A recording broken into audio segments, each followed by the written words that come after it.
Good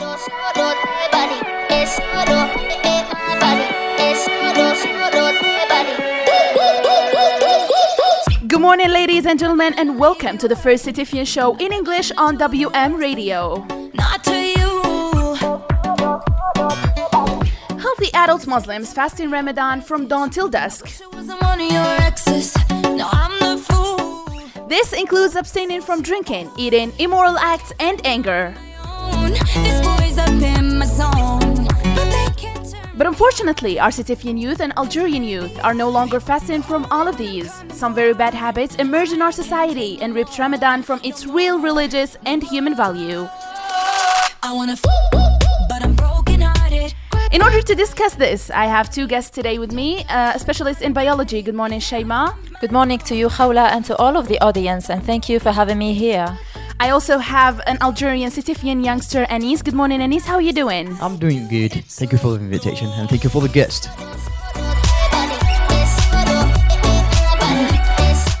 As you know, Ramadan is a sacred month where we should be feeling other people hungry all around the world, suffering from hunger.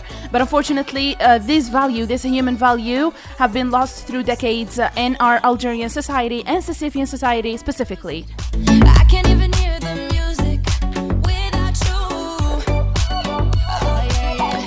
Ramadan is supposed to be a month where the good in each and every one of us appear, not the opposite. Someone new.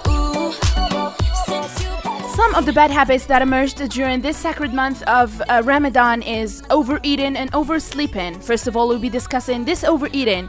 People they eat large amounts of food, large quantities of food on the iftar dishes. You feel like the food is we're no longer gonna have food. Okay, so this is a problem that all Algerians gather around tables full of different dishes and different foods, and this definitely is not good for the health of the human beings. It's not good for the health of citizens, Algerian citizens, especially those who sleep all day and then come to the iftar table and eat a large quantities of food.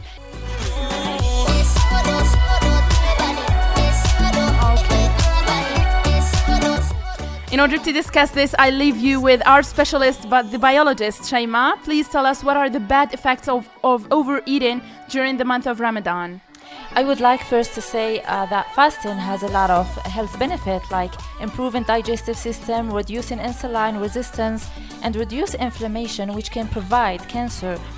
A lot of people say, okay, I have been fasting all day long, and in iftar, I have the right to eat whatever I want to eat. Yeah, especially Algerians that say that we are fasting for 16 hours. It's the longest period of time of fasting in all Arab countries and Arab Muslim nation. So they always have that argument that we are fasting a lot and we are very hungry and the weather is very hot. So I have the opportunity and I have the right, as they say, they have the right to eat as much as they can. Exactly, Okay? and you brings me to the point of the choice of high sugary junk foods that could chase these benefits away and actually bring the opposite effect on the health. Definitely, yeah, because I feel like Algerians do not only exceed the large amounts of food, they also have the wrong choices of food. They always prefer sugary traditional foods like baklawa and qalbalouz and so on and so forth, and these are very bad for the health. And can you explain furthermore? Exactly, and these choices can change the metabolism, can add extra weight and high blood pressure and so many other illnesses. Yeah, this is definitely right, and I believe that people who eat a lot during Ramadan end up having really hard illnesses and diseases. Anis, good morning again. Good We're morning. back to you. We're back to Yeah, you. Anis is a exactly. youngster who likes to eat a lot on iftar, and Yeah. he believes that he has deprived himself a lot from during the day, so he has the right to eat whatever he wants. What other foods do you like to eat during the iftar, and why that choice? Exactly, I like much eating shorba and also eating the meat and salad. Those are not healthy. Yeah, food. definitely. So we noticed that Algerians have different menus and courses. You see, we have salads, we have sweets, we have shorba, and we have burek, and all of these foods are very heavy and a human body can't process that in like 2 hours or 3 hours. It's impossible. So eating that only 2 hours before going to sleep is definitely bad, and especially for those who are already sick, who have high blood pressure or diabetes. Yeah, it's very bad. Anis, aren't you scared to have one of these diseases? No, Of I'm not overeating. scared at all. Sometimes I feel that I need much to eat because it's healthy for me, and start choosing the food, especially like shorba, salad, like the meat. I can't stop it. Every single photo I start eating. Yeah, And you this is can't a stop it. reality. This Yeah. is a reality. Yeah. When we are on the table, we just can't think of our health. We have to Yeah. think how to feed our bodies and brains. And the problem is that a lot of people suffer from being overweight by the end of Ramadan. They say that I gained like 5 kilograms, 7 kilograms, up to 10 kilograms in Ramadan. And the problem is that this month is not a month of food. Whenever I see people in the markets, people are buying large amounts of food, and this is definitely a problem. I believe that this is very wrong. This month, in the first place, this month was made to make us feel those who have no food all day, all year long, all their lives. They suffer from hunger. Make them countries or just poor people, our neighbors. For example, our neighbors, people we know, our relatives, they suffer from hunger. They don't have that much food. And when Ramadan comes, we are supposed to feel them, to know what they are suffering in order to help them. This is the human value that our society lost. The problem, Anis, is that a lot of people believe that. A lot of people say that I deprived myself all day long, so I have the right to eat all of that. No, you don't have the right. Yeah, you don't have the right to eat that. What do you think about Ramadan losing its spirit? Yeah, exactly. But much thinking made me a little bit sick, and thinking why we can't stop these kind of things like eating food and eating much food, and a little bit will make you fat. But in my opinion, I think so. It's much healthy, and sometimes I think so. If I much eat, I will not become hungry anymore. By reality, it's the state of mind. So sometimes I start eating shorba without stopping, especially in the Yeah, photo. definitely. Like the meat and burek, I can't stop at all, mate. Yeah, so your problem is not being able to stop at yeah, the dinner table. Yeah, yeah, so reality. Shayma, as a wife, not a wife, I mean, as a woman, staying at home, staying at home, do you cook? Ftor? Do you cook? Do you like cooking? Yeah, of course. And as a biologist, I always choose the right healthy foods, and I go, So your family is lucky. yeah, I always keep a good weight, and I try to keep my weight, and I try to go through healthy choices of foods. Definitely, you're right, and you are a strong person indeed, because during Ramadan we can't stop ourselves from buying all of that food. And this brings me to another point where people throw a lot of food. People need food, other poor people need food, while Algerians are throwing large amounts of food in the trash every single day in Ramadan. And in 2017, 3 tons, in Ramadan 2017, 3 tons of bread have been thrown Really? in the trash in only 20 days of Ramadan. This is huge. gosh. This is a Yeah. catastrophe. So Yeah, hard. Shayma, are you the type of people who throw a lot of, by the end of the day, throw a lot of food in the garbage? No, actually, this is forbidden in our religion, Islam. Exactly. That's why I said Ramadan lost its religious values. Yeah, exactly. And let me just explain that point. Is that people being hungry all day long, they actually desire a lot of foods, and when they go Exactly. to the supermarket, they find a lot of choices of foods. They buy a lot of foods that actually they won't eat at all.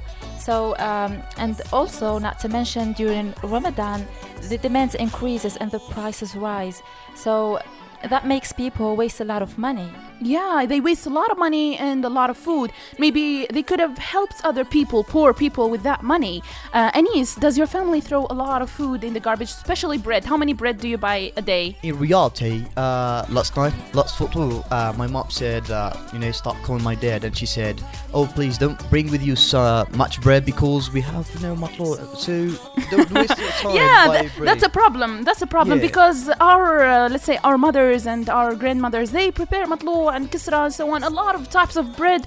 And eventually they call our fathers, they call the men outside, bring like 15 breads. Is that even logical? Because in my opinion, I think so that the problem it's because of the Hanga people. They start imagine before start eating, imagine that they will eat much food. Yeah, exactly. They think Yeah. that they are going to eat a Yeah, lot, but they don't so have the hungry. ability by the end of the day. So another bad habit that we are going to, let's say, to tackle is oversleeping. The problem is that whenever Ramadan comes, the whole program of the Algerians and Setifians exactly turns around. Okay, so they are sleeping all day and they are staying up all night, and this is really bad for the human health. Shema, what do you have to say on that?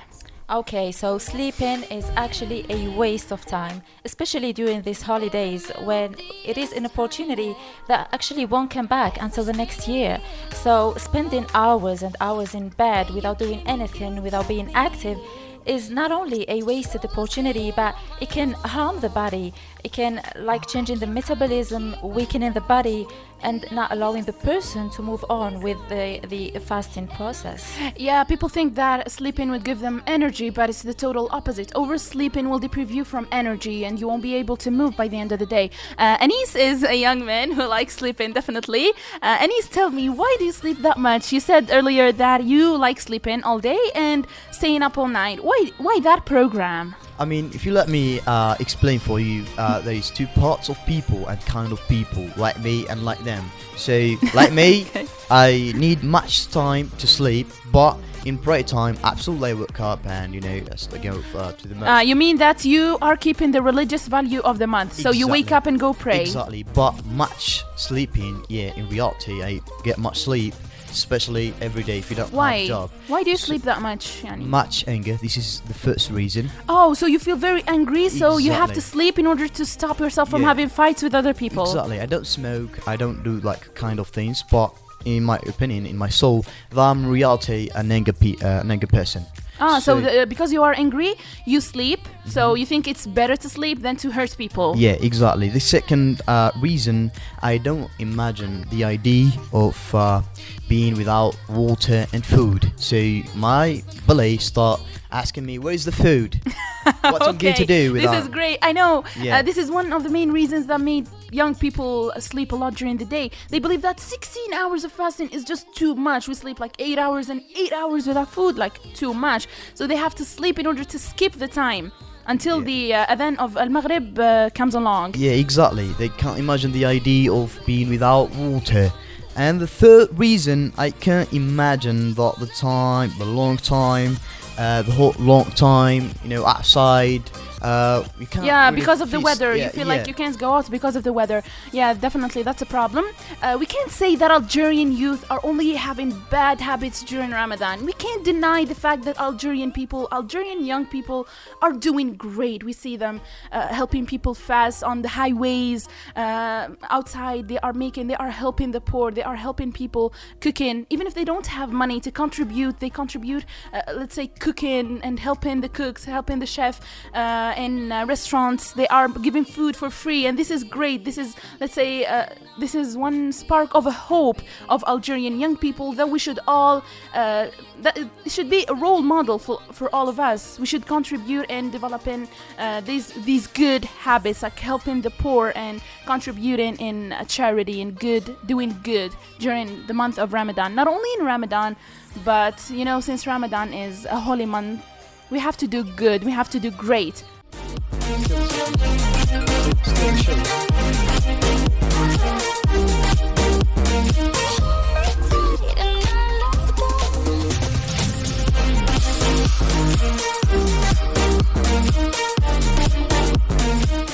Unfortunately, we don't have enough time and the show came to an end. So, Shayma Sharif, a last word for the Algerian youth?